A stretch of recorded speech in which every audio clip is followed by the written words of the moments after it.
Hey guys, welcome back to a brand new video. Of course, there are no Premier League games till the weekend, so I decided why not make a video, just give my thoughts on Kai Havertz, probably one of Arsenal's most controversial signings this summer. We're going to just talk about it and actually bring up the discussion: have we finally found Kai Havertz's best position? Have we finally unlocked Kai Havertz? Now, unlocked could be a big statement, but yeah, we're going to get into it. Firstly, when we signed Kai Havertz, I'll be honest, I was not a fan of the signing.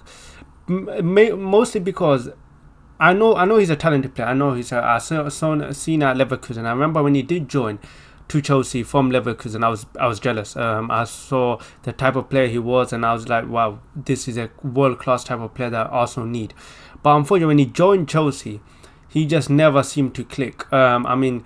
We were seeing him at first under Frank Lampard play against a player as a right mid, which clearly didn't work. He then was being shifted as a second striker. Then he was being shifted. At the end, he started playing almost as a striker for Chelsea. Not as a striker, basically as a striker for Chelsea. But of course, his most famous moment playing in the Champions League final and winning that goal. But even then, even after that type of game, the Champions League final, I still wasn't a big fan of Kai Havertz. I just felt that maybe, I just didn't see what he offered to Arsenal that we didn't have. I think that was my main point.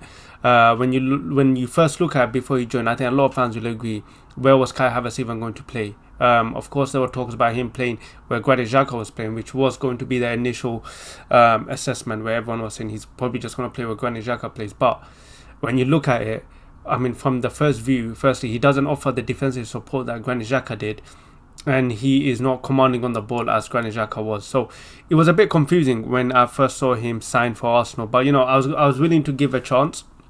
And when the season first started, firstly, I remember when he played in the Community Shield, and I think that was his best game for Arsenal leading up before probably 2024, before the end of the year, that Community Shield game. And I think that game was an early sign on where Kai Havertz's best position is. And it just seemed after that game, for some reason, we just never played him there. And that is the centre-forward position. In the Community Shield, when he played against Manchester City, he played as a forward, and that was his best position. I remember he was very dangerous in the game. Of course, I know he didn't score, but he had two good chances where really he should have scored, but at least there was that thing that he is still a threat in the game. Now, when we started our season, we started off really slow. You saw Mikel Arteta experimenting with the team. Kai Havertz was playing as a second striker. We were playing Thomas Partey as a right back. We were doing all sorts of nonsense, and I think it highlighted the flaw of Kai Havertz. And I think it took me a lot of time to realize. I realized it quite straight away what Kai Havertz is. Kai Havertz is not a creative player who's going to get on the ball and suddenly start stringing 5-6 passes. Okay, he may do that once in a while, but he's not the Odegaards where he's going to get the ball, or the Bruno Fernandes where he's going to get the ball, string 5 passes, make line breaking passes. Okay, he is not that type of midfielder. So I think early on, a lot of fans realized that. And at the start, he didn't start off too well. He started off really bad. We kept playing in midfield, and we could see that this is not his position. We saw that, he was very low on confidence. The United game was the best sign of it. He was so low on confidence, kept making a simple passes, running into the box here and there, but ultimately he just never had that urgency to actually do something. Now, I don't know why it was. Maybe because he had to play midfield, he was a bit more cautious going up forward. But I think it was a Bournemouth game where you saw, he gets a penalty, and I think that's what does kickstart his season. I think it gave him the confidence that he needed. But even then, even up to the New Year's, leading up to 2024, he was still playing as a midfielder, except the one game where he played as a forward again against Liverpool in the FA Cup. Although we lost the game, we saw Kai Havertz play as a striker again, and I think in that game we saw him play more comfortable. He looked more threatening. Even then at that game, there were some chances where he really should have scored, but again, you could see the signs that this guy is not a midfielder. He's a centre forward. Now, and then of course we saw it officially in the return game in the FA against Liverpool in the Emirates, and I think that is where it was solidified that Kai Havertz is no longer a midfielder. He can play in midfield probably for half an hour, 45 minutes, but if you want the best out of Kai Havertz, this guy is not a midfielder. And the game against Liverpool, at the MS showed that, because it was a complete trouble. He was causing so much trouble for Liverpool. Even though he didn't score, he got Konate sent off. He got both yellow cards, I believe, for Konate, and he got him sent off. And he was a complete trouble for Liverpool. And I think what he brings to the Arsenal team as a striker that we haven't had for so many years is height and physicality. And I'm not saying he's the strongest guy, but what he does have is some aerial presence, where it means where we are getting pressured, we have someone to boot the ball up to, and someone to keep it down. And I think we've been seeing that recently.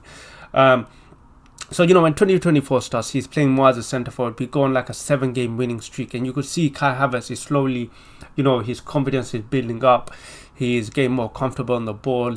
He's making more runs. And I think that's one thing he has over a lot of our strikers in the team. Gabriel Jesus, Eddie Nketiah, these are players who for me, think they like ball to feet. Whilst Kai Havertz, out of all of them, is the only one that is willing to make the runs. Gabriel Jesus is still one of my favourite Arsenal players, but the only thing I always had with him is he never used to make the runs. He always used to be ball to feet.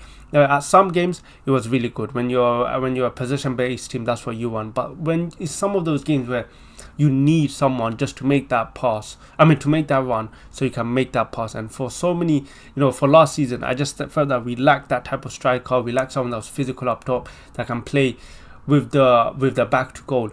And I think that's what Kai Havertz brings now.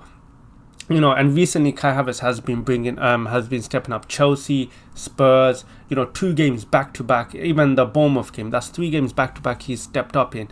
And I think we have finally found his position, which is a which is a forward. Now, the question is he a long-term number forward? I think that's a big question. For me, it's very debatable, because I still think, even though how well he's done, I still think he lacks a bit of clinical edge. Now, I don't know if that can be taught. Maybe as he plays more games centre forward, that's something that can be taught. But I think the one thing that I did highlight was the one against Bournemouth. Yes, I know we got a penalty, but I think we were quite fortunate to get a penalty, because another striker on another day would go around that keeper and score. So I think that's one thing that Kai Havertz still lacks, is that bit of clinicalness. Now, it's hard to hold it against him, because firstly, he's not a natural striker. Okay, he's just playing as a forward. So is it unfair for me to judge Kai Havertz as a clinical, like having the urgency and being clinical as a out and out number 9? So that's something we can discuss. I think it depends. I think if you keep playing as a striker, which I think you should, I don't think midfield is his position anymore. I think then we have to start judging him as a striker. Is he clinical in the box? Is he able to, even when he's not playing well, able to impact the game, which he's currently doing? But it's that clinicalness that, for me, that I'm not fully confident in. I still think there are some moments where I see him play and I'm like, if he only has a bit more urgency, he can take that shot. Or if he's more confident on his right foot, because there's so many games where there's so many moments where, the ball comes to him, but it just feels like he's not fully confident to take the shot in the first time. But I think maybe over time, hopefully that does improve. But I've been seeing a lot of rumours of, Arsenal potentially not buying a striker and relying on Kai Havertz as a full number 9. I don't agree with that. I think, despite how well Kai Havertz has done recently as a number 9, you still need to go get that striker. Let me give it Haaland. He gets criticised so much that his overall play isn't good, which is true to an extent. But the truth is, when this guy is given a chance, he will take that chance and he will score. That is the matter. That is the truth. When you give Haaland a chance, he will score. And that's the one thing that Arsenal have been lacking for many seasons. I think since Aubameyang, where we just lack a clinical number 9. We've had in Jesus for the first season, but after a bit now, Jesus has, he's not the same Jesus anymore. So I think what we need is a number 9 who can not just impact the game when he's not playing well, but can also score, who is deadly up front. Now, what does that mean for Kai Havertz? I don't know. I don't know what the future will be for Kai Havertz if we get out and out number 9, because I don't see how he can play midfield. I just don't see how he's good in it. I just don't think he's creative enough to play in the midfield. Maybe I'm wrong, but I just don't see how we can play in midfield. So it brings the question of where does he play if we do get an out and out number 9 who can bag goals. So be a question for the summer, and that is a question for Arteta to decide what he does. But I think, look, overall, I think Kai Havertz has done decently well. I mean, when you look at it, we spent 65 million. Look at the other teams have spent around 60 upwards million on midfielders. Man United on Mason Mount, who can't even seem to stay fit. Szoboszlai from Liverpool, who I don't even know what they're doing with Szoboszlai. So overall, we haven't done too bad. I think, look, I think he's done well considering he's never injured. He's always fit. But yeah, look, I think, yeah. I would give the rating as of now. I'd give him a 7 out of 10. 6. I'll give him a 6.5 out of 10. I still think there were some games where he has let me down a bit. Look, you know, when you are paying 65 million pounds, one of the most paid players in the team, you know, the pressure is on you to deliver. I think that's where if you go to any job, if you are the most paid, you are expected to deliver. So that's the thing for me. But I think he's done well. Especially when he scored against Chelsea. I think that's what topped out for me, being able to score 2 goals against Chelsea. But yeah, look, it's gonna be interesting to see what happens. Hopefully, I think he's gonna play as a striker for the rest of the season. I think he's our number 1 striker, so it's gonna be a question of what happens to the likes of Jesus, Eddie, and Nketiah.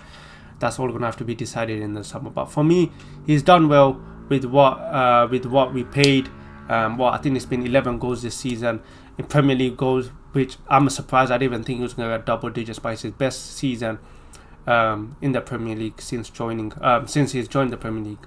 But yeah, man, let me know in the comments what you thought about Kai Havertz. Were you one of those ones that doubted him and you've been proven wrong, similar to me, or are you someone that still has their reserves on him? But yeah, let me know in the comments. Subscribe, like the video like always, and I'll catch you guys hopefully in the next video. Thanks, guys.